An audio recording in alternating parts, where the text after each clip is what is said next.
अस्सलाम वालेकुम। तो टॉपिक है हमारे पास एम्पिरिकल फार्मूला। हमारा बहुत आसान सा टॉपिक है, बिल्कुल इजी सा, जिसके बारे में हमने पहले भी पढ़ा हुआ है। बहुत सारे फर्स्ट ईयर के टॉपिक्स ऐसे हैं जो हमने पहले पढ़े हुए हैं, ठीक है। ये उनमें से एक ही है, ठीक है, एम्पिरिकल फार्मूला, ठीक है। अब एम्पिरिकल फार्मूला क्या होता है? It is the simplest whole number ratio between atoms of elements of a compound, ठीक है। सिंपल सी है इसकी डेफिनेशन, जो कि हमें आती है क्योंकि हम वो पहले याद कर चुके हैं। मैं ग़ालिबन 9 में की थी शायद, ठीक है। तो 9 क्लास के अंदर हम ये कर चुके हैं एम्पिरिकल फार्मूला की। अब ये क्या कह रहा है कि ये जो है सिंपलेस्ट होल नंबर रेशियो है, ठीक है। अब इसके अंदर कुछ पॉइंट्स हैं जो आगे स्टेप्स के अंदर यूज़ होंगे। सबसे पहले इसके अंदर क्या बात हुई है? होल नंबर रेशियो, ठीक है, कि इसका आंसर हमेशा एम्पिरिकल फार्मूला होल रेशियो में ही होगा, होल नंबर में, ठीक है। होल नंबर के अंदर वो कभी भी डेसिमल के अंदर नहीं आएगा एम्पिरिकल फार्मूला, ठीक है। उसके अलावा ये सिंपलेस्ट रेशो, ठीक है। रेशो क्या होता है अब आपको पता है? ये होता है, फ़र्ज़ करें मेरे पास दो एलिमेंट्स हैं, उनकी मैंने रेशो लिया तो वो आएगी ऐसे, ठीक है। अब फ़र्ज़ करें मैंने ली है बेंजीन की रेशो। बेंजीन का हमें पता है फार्मूला क्या होता है? C6H6, ठीक है। अब मैंने नंबर ऑफ़ एटम्स की फ़र्ज़ करें रेशो लिया तो ये मेरे पास आई 6:6, ठीक है। अब ये मेरे पास खाली रेशो है, सिंपलेस्ट रेशो नहीं है, ठीक है। उसने क्या सिंपलेस्ट होल नंबर रेशो है, ठीक है, सिंपलेस्ट। अब ये इन दोनों का सिंपलेस्ट कैसे होगा? अगर मैं दोनों साइड पे 6 को डिवाइड करूं तो मेरे पास क्या आंसर आएगा? 1:1। अब ये फर्दर तो सोल्व नहीं होगी ना, ये इतनी ही रहेगी। तो ये है वो मतलब कहने का सिंपलेस्ट होल नंबर रेशियो, ये है सिंपलेस्ट रेशियो, और 1 जो है ये होल नंबर है। तो ये इसकी डेफिनेशन है कि कोई भी कंपाउंड है उसका जो होता है हमारे पास केमिकल फार्मूला, उसको जब हम सिंपलेस्ट होल नंबर रेशियो में लिखते हैं, ठीक है। यानी कि अब ये इसकी रेशो तो निकलेगा, अगर मैं इसका एम्पिरिकल फार्मूला लिखूँ, ये तो मॉलिक्यूलर फार्मूला है ना, C6H6, ठीक है। तो इसको लिखूँ अगर मैं एम्पिरिकल फार्मूला तो ये आ जाएगा CH आपके पास, ठीक है। क्यों? क्योंकि ये सिंपलेस्ट रेशो वाली फॉर्म है, सिंपलेस्ट रेशो वाली, ये रियल थी और ये सिंपलेस्ट रेशो, और दूसरा होल नंबर, ठीक है। होल नंबर भी है, ये डेसिमल में तो नहीं ना जा रहा, 1 है, C भी 1 है और H भी 1 है एम्पिरिकल फार्मूला में। तो ये होल नंबर भी है और साथ सिंपलेस्ट रेशियो है। तो ये था कॉन्सेप्ट किसका? Simplest whole number ratio of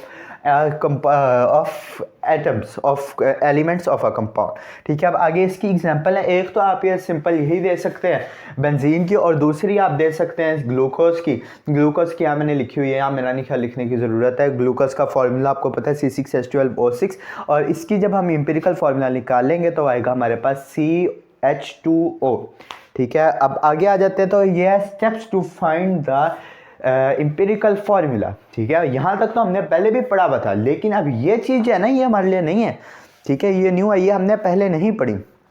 तो हम कैसे फाइंड कर सकते हैं किसी भी एलिमेंट का एम्पिरिकल फार्मूला, ठीक है। तो आइए इसको हम पढ़ते हैं। इसका सबसे पहला स्टेप क्या है?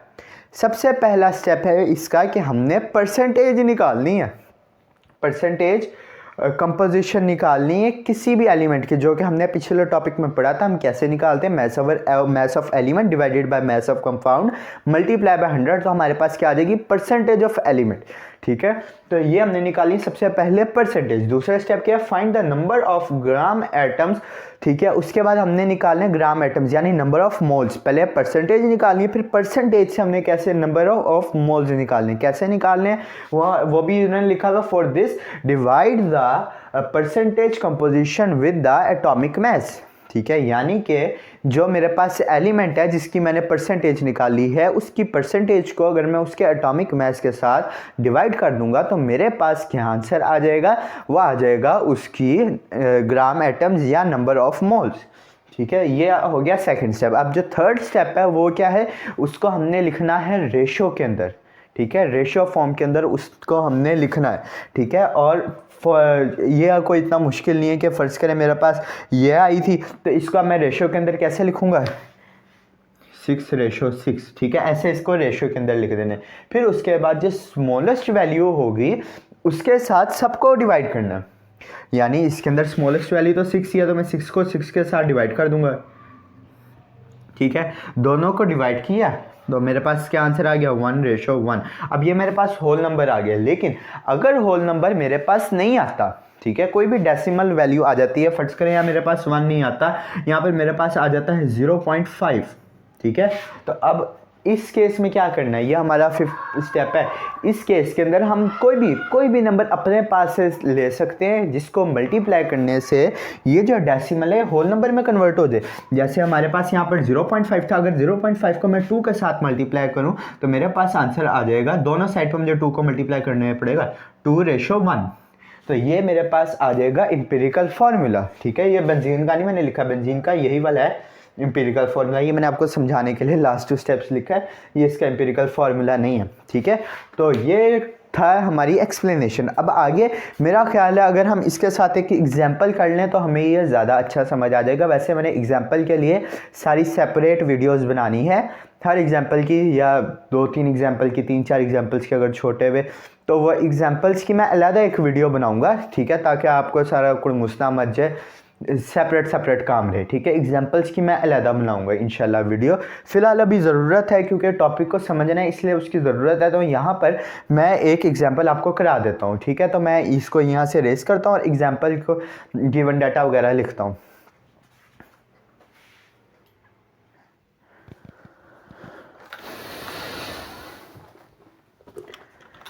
जी, तो ये मैं रेस करके चेंज कर चुका हूँ सारा।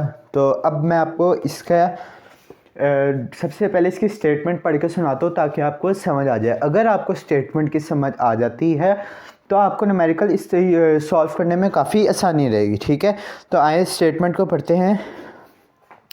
स्टेटमेंट मैंने दी हुई है एस्कॉर्बिक एसिड विटामिन सी। अब ये जो है थोड़ा सा अंडरलाइन कर लें, ये एक इम्पोर्टेंट MCQs है कि what is the other name of ascorbic acid, या आपको पूछ सकता है what is the other name of vitamin C. ठीक है, एस्कॉर्बिक एसिड या vitamin C contains 40.92% of carbon. ठीक है, वो मैंने लिख दिया किसके अंदर, गिवन डाटा के अंदर। ठीक है, हाइड्रोजन कितना है, हाइड्रोजन उसने दिया हुआ है 4.58% हाइड्रोजन एंड 54.5% ऑक्सीजन। ठीक है, ये 3 चीज़ें उन्होंने दी हुई हैं। What is the empirical formula of ascorbic acid. अब हमने इसके अंदर फाइंड आउट करना है एम्पिरिकल फार्मूला। ठीक है, अब सबसे पहले हम देखते हैं अपने स्टेप्स की तरफ। तो हमारे स्टेप्स क्या थे, सबसे पहला था हमारे पास परसेंटेज हमने फाइंड करना है। तो परसेंटेज तो हमारे पास आई हुई है, उसने ऑलरेडी दी हुई है क्वेश्चन के अंदर।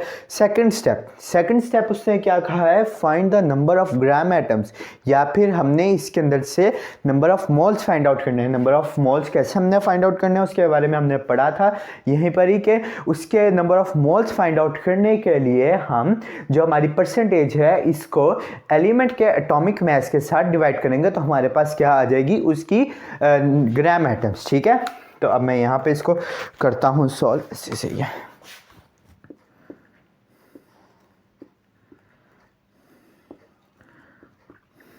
ठीक है, कार्बन की मेरे पास परसेंटेज है 40.92% और इसका एटॉमिक मास आपको पता है कि कितना होता है, 12.0 ग्राम पर मोल। ठीक है, अब एक बात और जो कि स्टेटमेंट के अंदर लिखी हुई है, वो ये कह रहा है कि ये जो है इनकी परसेंटेजेस बाय मैस है।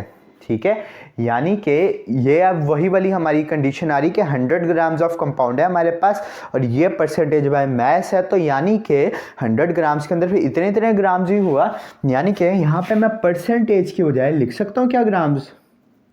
ठीक है, यानी कि number of moles of carbon, उसने हमें ये परसेंटेज दी थी किस, उसने कहा था ये बाय मैस के साथ है, यानी ये मैस की परसेंटेज है, यानी बाय मैस का वर्ड जब भी आया तो इसका मतलब ये ग्राम्स में है। आपके पास टोटल जो कंपाउंड है वो 100 ग्राम्स है और इतने परसेंट यानी इतने ग्राम है उसका असल मैस एक कंपाउंड के अंदर। ठीक है, तो आए अब इन दोनों को हम डिवाइड करते हैं और आंसर देखते हैं इसका क्या आया है।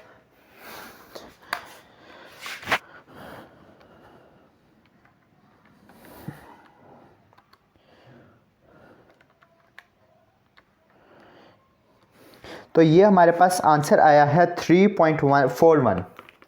ठीक है, 3.41। अब ये ग्राम जो है ये ग्राम से कट गया और पर मोल नीचे था तो ऊपर जाके क्या हो जाएगा, मोल। अब number of moles of carbon निकला है तो अब निकाल लेते हैं number of moles of hydrogen. ठीक है, हाइड्रोजन का हमारे पास कितना है 4.58 ग्राम्स ओवर 1.008 ग्राम पर मोल।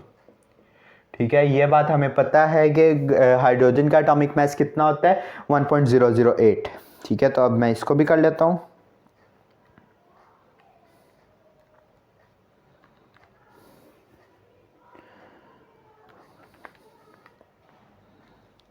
ठीक है, तो ये मेरे पास आंसर आ गया है 4.54 मोल। ठीक है, ये मेरे पास निकल है हाइड्रोजन के भी मोल्स। ठीक है, मैं यहाँ एक लाइन लगाता हूँ ताकि ऑक्सीजन का बाद में करें।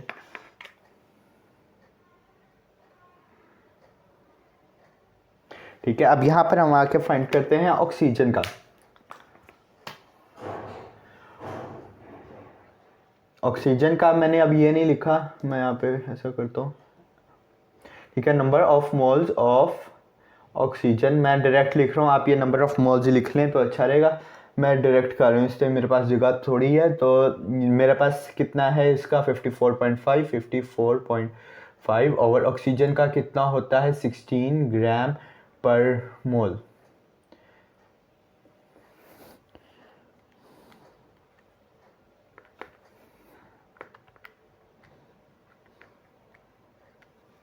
तो ये मेरे पास आंसर आया है 3.406 मोल। ठीक है, तो ये हमारा सेकंड स्टेप भी हो गया।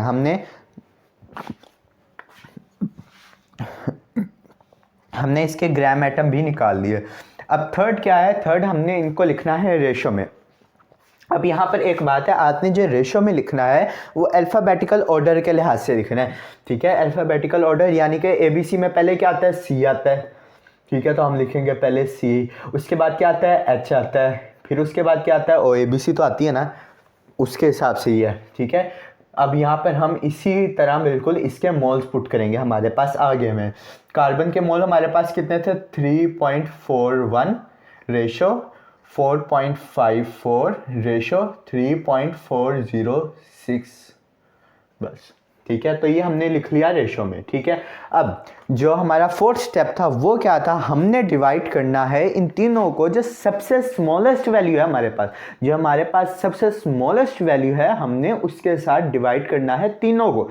ठीक है, तो आए करते हैं इसको। हमारे पास इसमें सबसे स्मॉलेस्ट वैल्यू कौन सी है 3.406। ठीक है, ये तो हमें देखने से पता चल रहा है कि 41 है, ये 54 है, ये तो बड़ी है, और इन दोनों में से छोटी है 406। ठीक है, क्योंकि ये 41 है और ये 06 है, ये इससे छोटी है, तो हमने तीनों को डिवाइड करना है किसके साथ 3.406 है। 3.41 over 3.406 ratio 4.54 ratio 3.406 and ratio 3.406 over 3.406। ठीक है, अब अगर हम मल्टीप्लाई करते हैं, सबसे पहले इसको डिवाइड करते हैं 3.41 डिवाइडेड बाय 3.406। ओहो, तो ये मेरे पास आंसर आया है 1.0। ठीक है, रेशो अब अगर मैं करता हूँ 5.4 को 4.54,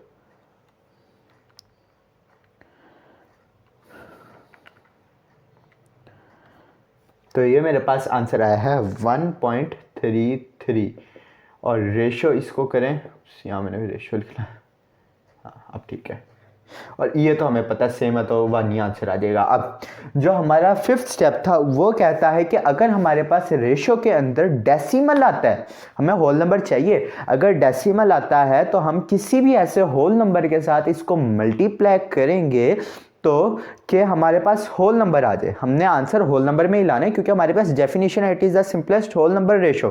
ठीक है, तो हमने आंसर होल नंबर के अंदर ही लाना है। तो उसके लिए अब डेसिमल को होल नंबर के लाने के लिए हमने क्या पढ़ा था कि हम उसको किसी भी सूटेबल नंबर के साथ मल्टीप्लाई करेंगे ताकि ये होल नंबर के साथ आ जाए। तो आइए इसको मल्टीप्लाई करते हैं। तो इसको हम अगर 3 से मल्टीप्लाई करते हैं तीनों को, तो मेरे पास 3 इंटू 1 रेशो 3 इंटू 1.33 रेशो 3 1।